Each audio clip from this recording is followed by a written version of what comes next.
맛보기만 조금씩 보여주지 마시고 아예 하나를 잡아서 이렇게 콘서트처럼 우리 찬양 장전팀이 이렇게 찬양하고 우리 성도들이 함께 찬양하고 얼마나 좋겠어요. 그죠? 할렐루야. 네, 우리 찬양 장전팀 잘 들으셨죠? 네. 그리고 우리가 사실 저녁 시간에는 좀 하나님 앞에 우리가 찬양 드릴 수 있는 분들 누구든지 좋습니다. 그냥 이 찬양할 수 있는 시간 얼마든지 열려 있으니까 솔로로 하셔도 되고요.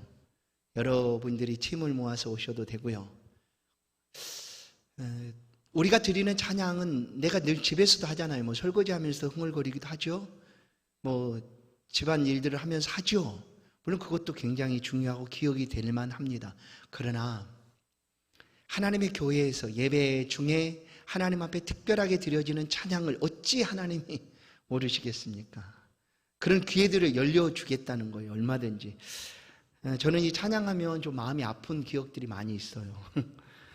제가 고등학교 때 성가대 좀 하고 싶다고 5월달에 교회를 처음 갔는데 학생의 성가대가 너무나 멋있어 보여서 하고 싶다고 갔더니 오디션을 봐야 되는데요.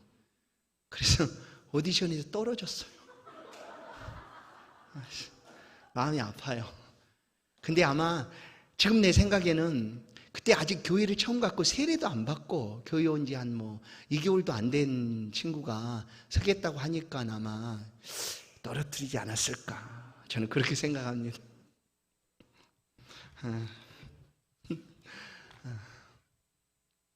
하나님께서 우리의 모습 그대로를 받아주시고 또 우리 가운데 누군가는 삶을 통하여 향기로 하나님을 찬양하기도 합니다. 또 누군가는 이 좋은 목소리를 가지고 하나님을 찬양할 수도 있습니다. 물론 홀로 하나님과 함께 그 목소리를 하나님께만 드리겠다 하시면 어쩔 수 없지만 여러분의 그 아름다운 목소리를 가지고 하나님을 찬양하는 귀한 은혜를 함께 나누기를 원하신다면 열려있는 이 자리에 언제든지 참여하시면 되겠습니다. 말씀만 해주시면 돼요. 한 주 전에 그러면 열어놓겠습니다. 마음에 그냥 감동이 오시는 분은 하나님께 아멘 하시고 그냥 한번 해보세요. 제발 부탁해요. 기관별로 하셔도 되고요. 가족별로 하셔도 되고요. 예수 안의 가족도 괜찮습니다. 얼마든지 좋으니까 찬양으로 영광을 하나님 앞에 돌렸으면 좋겠다 하는 말씀입니다. 오늘 빌라도의 재판이라는 제목으로 말씀을 함께 나누겠습니다. 우리 함께 인사 나누십시다. 하나님은 당신을 사랑하십니다. 네.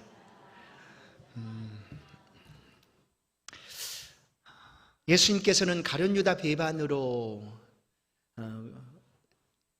대제사장의 집에 그 새벽에 붙잡혀 가서 거기서 공회가 열렸습니다. 대제사장들과 또한 여러 유력한 자들이 모여서 어떻게 할까 처리합니다. 그때 그들은 즉시 그 자리에서 예수를 사형하자 하고 사형 원도를 내립니다. 예수의 죄명이 무엇인가? 그것은 말씀드려도 하나님의 이름을 망령되이 일컬은 죄였습니다.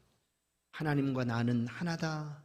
하나님을 향하여 아버지라 부르고 나는 하늘에서 왔다라고 하는 그 모든 것들이 그 유대인들에게는 그 지도자들에게는 하나님의 이름을 망령되이 일컫는 그런 죄라 여겼습니다. 그래서 예수를 사형 선고를 내리고 그러나 그들에게는 사형 집행 권한이 없었기 때문에 아주 일찍 빌라도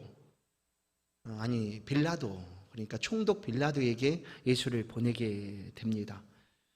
끌고 갔다라고 성경은 표현하고 있는데 이 과정 가운데 두 가지 기사를 우리는 기억합니다. 오늘 본문은 바로 그 기사를 우리가 보게 되는 것이죠. 바로 가룟 유다에 관한 기사입니다.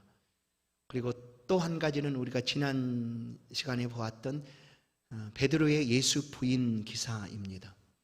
오늘 본문에는 이 가룟 유다가 예수를 부인한 후에 그 일들에 대한 기록이 있습니다. 가룟 유다는 예수님을 팔려고 할 그 순간에 얼마든지 회심할 수 있는 기회가 많이 있었습니다. 뭐냐면 그의 마음의 생각을 예수께서 꿰뚫어 보시고 직접 말씀을 하셨습니다. 나와 그릇에 함께 넣는 자가 바로 그다. 내가 말하였다. 나는 아니지요 라고 말할 때 예수께서는 네가 말하였다 라고 직접 가룟 유다에게 말했습니다. 그러나 사단이 이미 점령해버린 그 마음은 단단해져서 절대 예수의 말을 듣지를 않습니다. 그리고 가서 돈 은 30을 받고 예수를 팔아버리게 되었죠. 그렇게 해서 예수는 붙잡히게 됩니다. 그런데 이 가룟 유다, 오늘 기사를 보면 가룟 유다가 은 30에 예수를 팔고 난 다음의 행적입니다. 가룟 유다가 이렇게 말씀을 합니다. 가룟 유다가 이렇게 행동을 합니다. 3절을 보시면 그때 예수를 판 그가 정죄됨을 보고 스스로 뉘우쳐, 자기가 스승을 판 예수가 이제 사형운동을 받고 빌라도에게 끌려가는 것을 그가 알고 뉘우쳤다라고 얘기합니다. 그러면 여러분, 우리가 잘못을 하고 그것을 뉘우치는 것을 뭐라고 하죠? 회개라고 하지 않습니까? 그러면 오늘 이 가룟 유다의 행동에 대해서 이것을 어떻게 우리가 볼 수가 있을까? 회개라고 볼 수가 있는가? 그런가?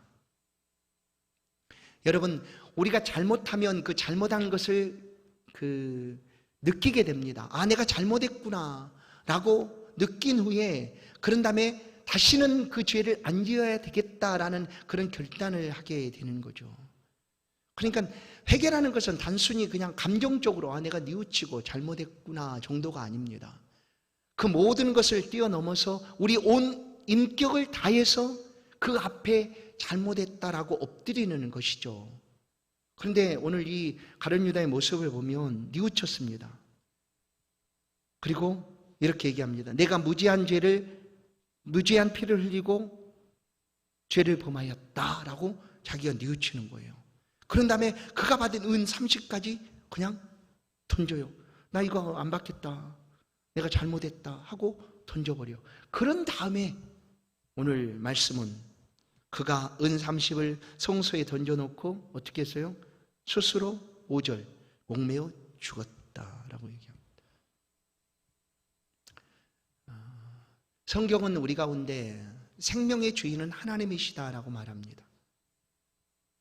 생명의 주인은 하나님이십니다. 그래서 이제 많은 나라에서도 안락사가 시행되고 있는 나라도 있지만 아직 우리나라에는 그런 안락사라는 표현이 아직 시행되지 않습니다. 그건 죄죠. 살인죄와 똑같이 우리나라에 지금 취급합니다. 왜냐하면 성경을 통하여서 이 생명이라는 것은 내가 지금 숨쉬고 살아가고 있지만, 내 것처럼 내가 살고 있지만 사실 이 생명의 주인은 하나님이다라는 것을 우리는 믿고 살아가는 거예요. 우리 생명의 주인이 하나님이시다. 그런데 스스로 자기의 생명을 자기 것이라고 여기고 그 생명을 해버리면 그것은 하나님 앞에 큰 죄인 거죠. 큰 죄입니다. 그런데 가룟 유다는 그 죄를 지금 행하고 있는 것이죠. 그러나 처음 볼 때는 그가 뉘우쳤다라는 표현을 봐서 그가 회개한 것 아니냐라고 말할 수도 있겠지만, 사실은 이 회개라는 것은 완전한 우리의 인격의 변화를 가리키는 겁니다.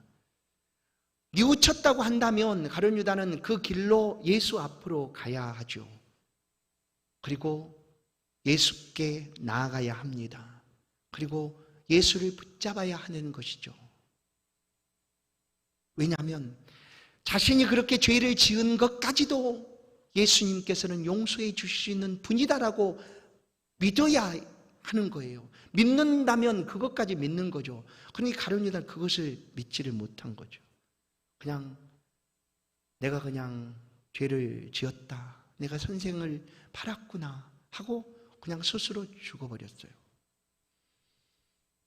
우리에게 회개가 필요한 이유는 무엇일까요? 우리의 생명을 얻고자 함입니다. 회개가 없이는 우리의 생명이 살아나지 않는 거죠.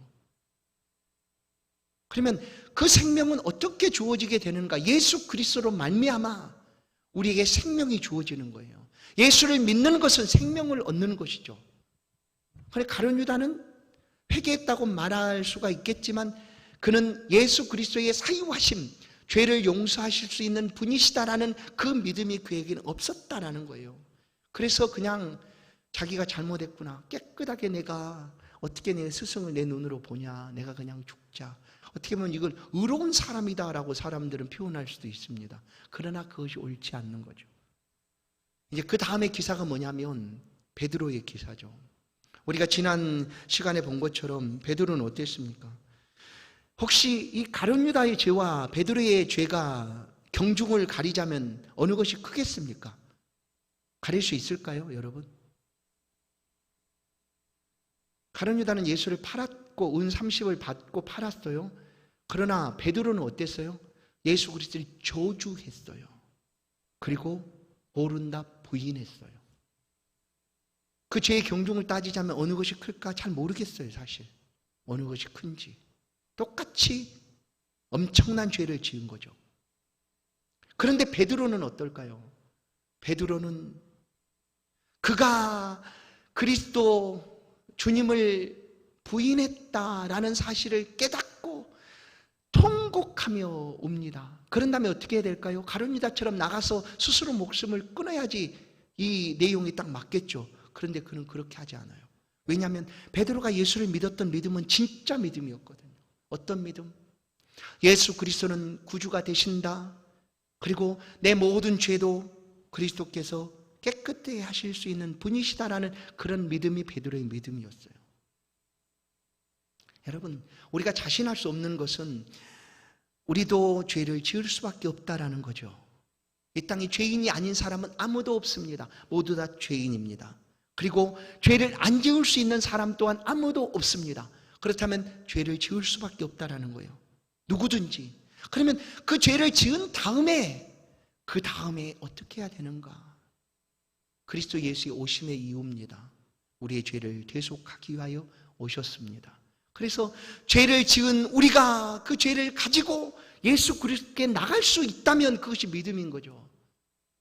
어떤 죄라도 예수님은 용서하실 수 있는 능력이 있는 분이십니다. 어떤 죄라도. 그래서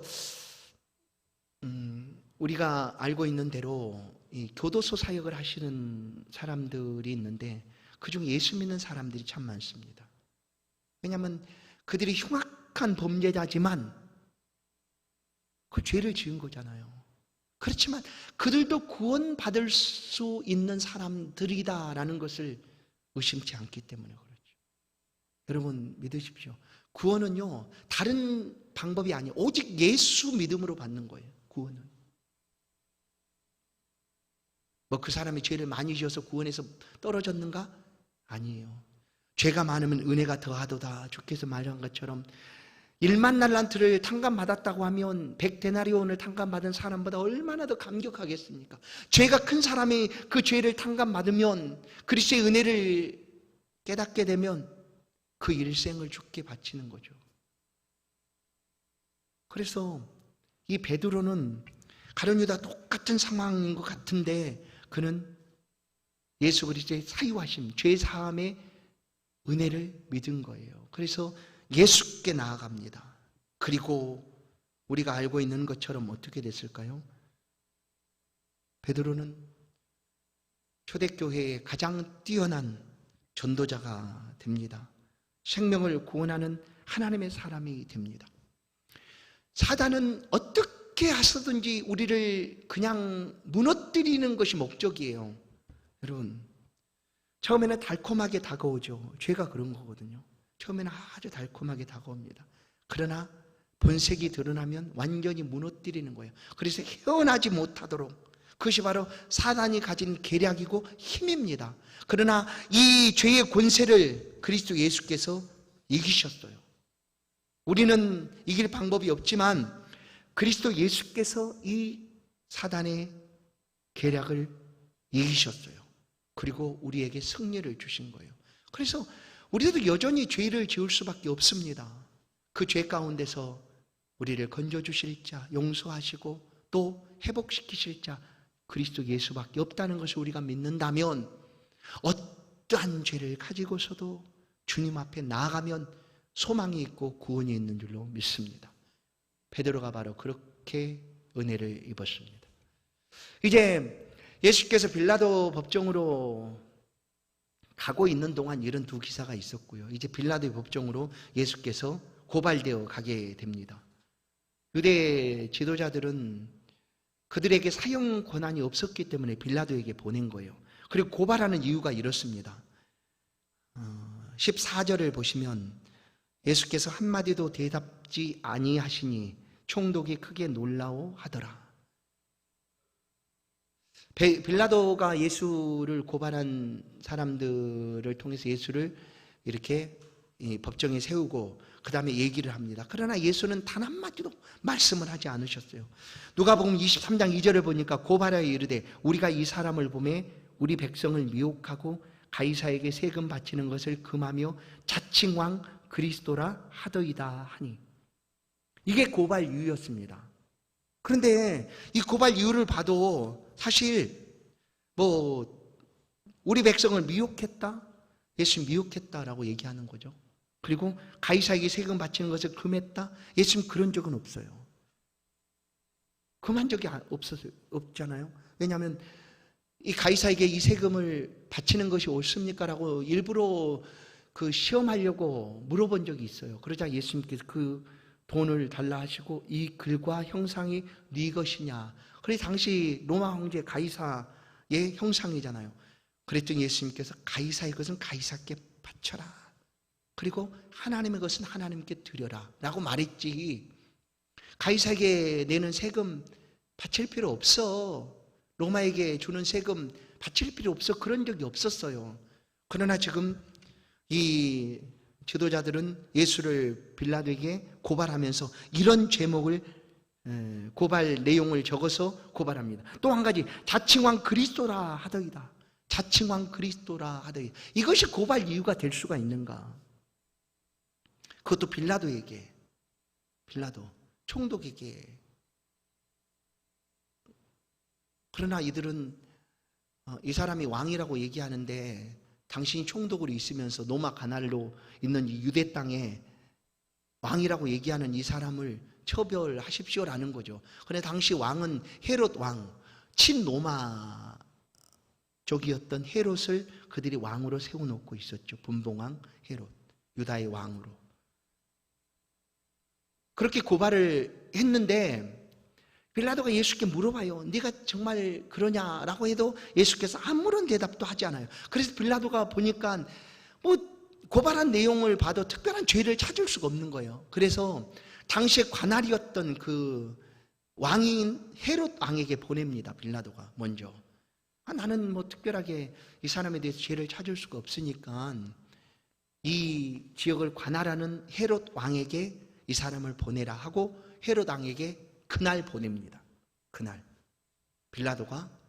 그래서 헤롯이 그 얘기를 듣고 왕인 헤롯이 예전부터 예수를 한번 만나고 싶었고 예수가 행하는 그 능력들도 직접 눈으로 보고 싶었는데 잘됐다 하고 그냥 덥석 받습니다. 그래, 좋다, 보내는 예수를 내가 받겠다 해서 받았어요. 그래서 빌라도가 보낸 예수가 헤롯 왕 있는 곳에 갑니다. 그래서 헤롯 왕이 예수를 보고 뭔가를 좀 기대했어요. 어떻게? 이 사람이 능력을 행할 것인가? 아니면 또 이적들을 행할 것인가? 라고 기대를 했는데 예수께서 아무것도 하지 않습니다. 그러자 헤롯이 그냥 오히려 그 예수를 향하여 비방하고 또 업신여기고, 그래서 거기서 빛난 옷을 헤롯이 입혀 다시금 빌라도에게 보냅니다. 빛난 옷을 헤롯이 예수님께 입히고 다시금 빌라도에게 또 보내. 나도 아무런 죄를 못 찾았다는 거죠. 특별한 이 사람을 죽일 만한 그런 죄를 찾지 못했다 하고 다시 총독 빌라도에게 헤롯이 넘깁니다. 그렇게 해서 다시 예수께서 빌라도의 법정에 서게 됩니다. 그러자 빌라도는 죄를 찾지 못했으니까 어떻게 했으니 그냥 이제 고발은 했으니까 때려서 놓겠다라고 생각을 하고, 이 사람에게 무슨 죄를 못 찾아서 내가 때려서 놓아주겠다라고 얘기하자 이제 그 지도자들과 군중들이 소리를 치게 되는 거예요. 어떻게? 그냥 그 사람 말고 바라바라는 사람을 우리 가운데 주시오라고 얘기하는 거예요. 당시 바라바는 아마 밀란을 일으킨 사람이에요. 소동을 일으켜서 붙잡혀서 옥에 갇힌 사람이에요. 아마 유대 독립을 위해서 그 일을 했는지는 잘 모르겠고, 그 사람이 지금 감옥에 갇혀 있는, 하여튼 로마 쪽에서 볼 때는 골치 아픈 사람인 거죠. 왜냐하면 로마를 대항해서 밀란을 일으키고 있었던 사람이었으니까. 그런데 지금 이 사람을 놓아달라고 얘기하는 거예요.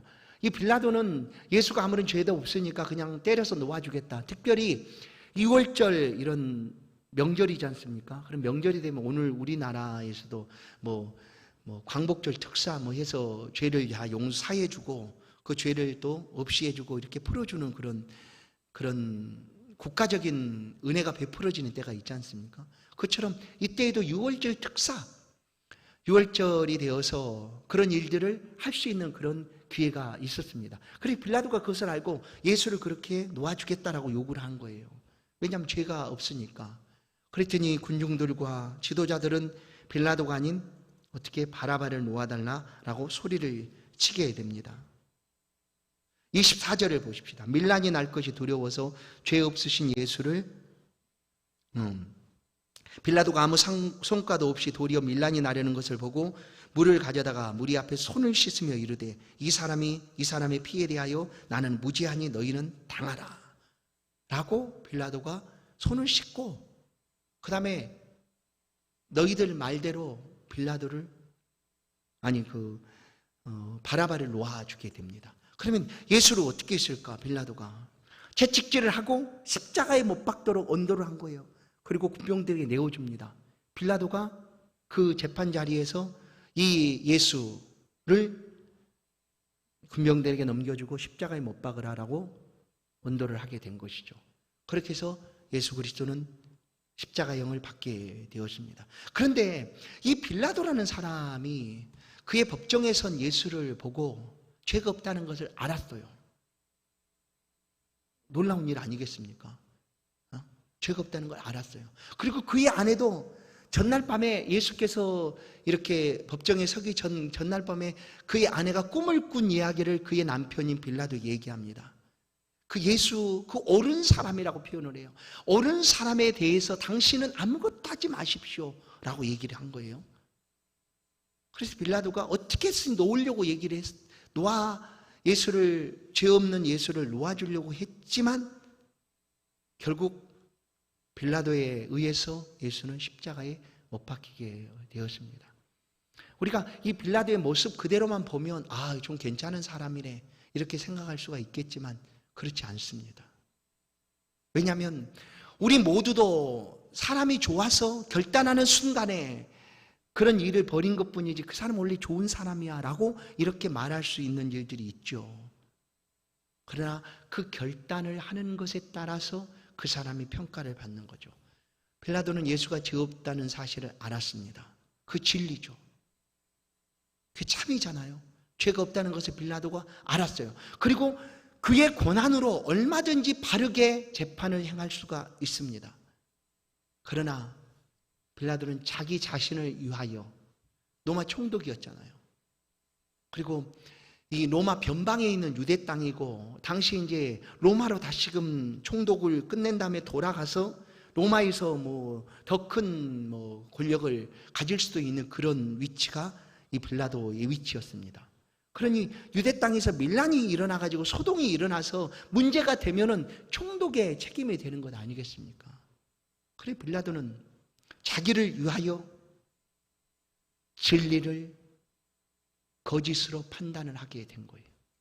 그것이 빌라도의 재판입니다. 그래서 그냥 이 말씀 그대로를 보면 빌라도가 특별히 잘못한 건 없어 보이지 않습니까? 예수님 죄 없다는 것을 알고 또한 놓아주려고도 했고 그리고 직접 손을 씻어 내가 이렇게 하는 것은 너희들이 한 거지 너희들이 이 죄를 당하라라고 말할 정도였지만 사실은 그 모든 책임은 누가 가지는가? 빌라도가 가지는 거죠. 빌라도가 얼마든지 그 법정에서 죄 없는 예수를 놓아줄 수가 있었습니다. 그러나 그는 그렇게 하지 않았어요. 무엇 때문에? 밀란이 날까 두려워서. 결국 밀란이 난다는 것은 자기의 위치가 흔들리게 된다는 거죠. 그게 뭐예요? 자기 일을 위해서, 자기 자신을 위해서, 자기의 유익을 위해서 예수를 내어준 거예요. 버린 거죠. 알면서도 진리인 것을 알면서도 예수를 버리게 됩니다. 그렇게 해서 빌라도의 재판을 통하여 예수는 십자가형을 받게 된 거죠. 그리고 지금도 마찬가지고 이전부터 지금 그리고 이후에 모든 예수를 믿는 성도들의 입을 통하여 이 빌라도는 고백되게 됩니다. 어떻게? 본디오 빌라도에게 고난을 받으사. 이게 신앙 고백 아닙니까? 맞습니다. 겉으로 보기는 빌라도가 참 잘하는 것 같아 보여도 아닙니다. 그럼 오늘 이 말씀을 한번 이제 정리를 하겠습니다. 뭐냐면 우리도 예수 그리스도가 진리인 것을 믿는다면 무슨 일이 있어도 어떤 환경이 다가와도 어떤 어려움이 있어도 예수 그리스도를 따라야 되는 거죠. 그런데 잠깐 육신의 안위와 육신의 안식과 안락과 평안을 위해서 예수를 버린다면 빌라도와 똑같은 것이죠. 그것입니다. 우리는 이미 예수가 진리이시다, 예수 그리스도를 통하여 우리가 생명을 얻고 구원을 얻는다라는 것을 우리는 믿고 붙잡고 살아갑니다. 그렇다면 이것이 진리인 거죠. 무슨 일이 있어도 이것을 버릴 수 없다는 거죠. 그것이 우리의 신앙입니다. 그것이 우리의 믿음입니다. 오늘 성도 여러분의 삶의 자리에서 빌라도와 같은 그런 순간들이 다가오지 않겠습니까? 결단하고 또 선택해야 되는 그런 순간이 다가오지 않겠습니까? 그때에 우리는 예수 그리스도를 믿음으로 선택했고 또 예수 그리스도 안에서 영원한 생명을 하나님이 주시리라라는 그 믿음 안에 소망 가운데 살아가게 된 것입니다. 성도 여러분, 참 잘하셨어요. 참 잘하셨어요. 이 믿음을 붙잡고 흔들림 없이 주님 앞에 서십시다. 우리 주께서 우리의 믿음을 붙들어 주실 뿐만 아니라 우리가 흔들리지 않도록 함께 동행해 주실 줄로 믿습니다. 때로는 그렇게 믿음을 가지고 살아가는 삶의 자리에서 내가 예수를 선택한 것 때문에 다가오는 어려움이 있습니다. 환난이 있습니다. 고난이 있습니다. 그러나 그것은 우리의 손해가 아니라 하나님이 주시는 축복이라 여기십시오. 그 삶이. 그리고 마침내 하나님이 우리를 굳건하게 이끌어서 영생의 자리로 인도해 주시리라 분명히 믿습니다. 선택의 순간에 예수를 선택하신 성도 여러분, 여러분의 삶을 축복합니다. 그 믿음으로 힘을 내서 승리하시는 저와 여러분의 생애가 되기를 간절히 소원합니다. 하나님 감사합니다. 예수를 위한 우리의 선택을 하나님 기뻐 보시고 우리가 이렇게 진리이신 예수 그리스도께 고백하며 나올 수 있도록 우리의 심령을 붙들어 주신 것 참으로 감사합니다. 하나님, 때로는 우리의 편안함과 또한 우리의 안식과 우리의 쉼을 위하여 또한 우리의 유익을 위하여 선택해야 되는 순간 예수 그리스도를 모른다 하지 않도록 하나님 우리의 삶을 붙들어 주옵소서. 혹시 우리 가운데 죄가 있어도 그 죄를 용서하실 그리스도 예수께 숨김없이 서게 하시고 사유하시는 주님의 앞에 엎드려 구할 때 우리의 모든 죄를 사하시고 또다시 힘을 내어 이 믿음의 길에 굳건하게 설 수 있도록 은혜 베풀어 주옵소서. 감사합니다. 주의 백성들의 한 주간의 삶을 축복으로 인도하시고 모든 육적인 연약함, 어려움 모든 것들 다 해결하여 주셔서 주 안에서 힘을 내어 승리할 수 있는 한 주간 될 수 있도록 은혜 베풀어 주옵소서. 예수 그리스도의 이름으로 기도하옵나이다. 아멘. 찬송 384장입니다.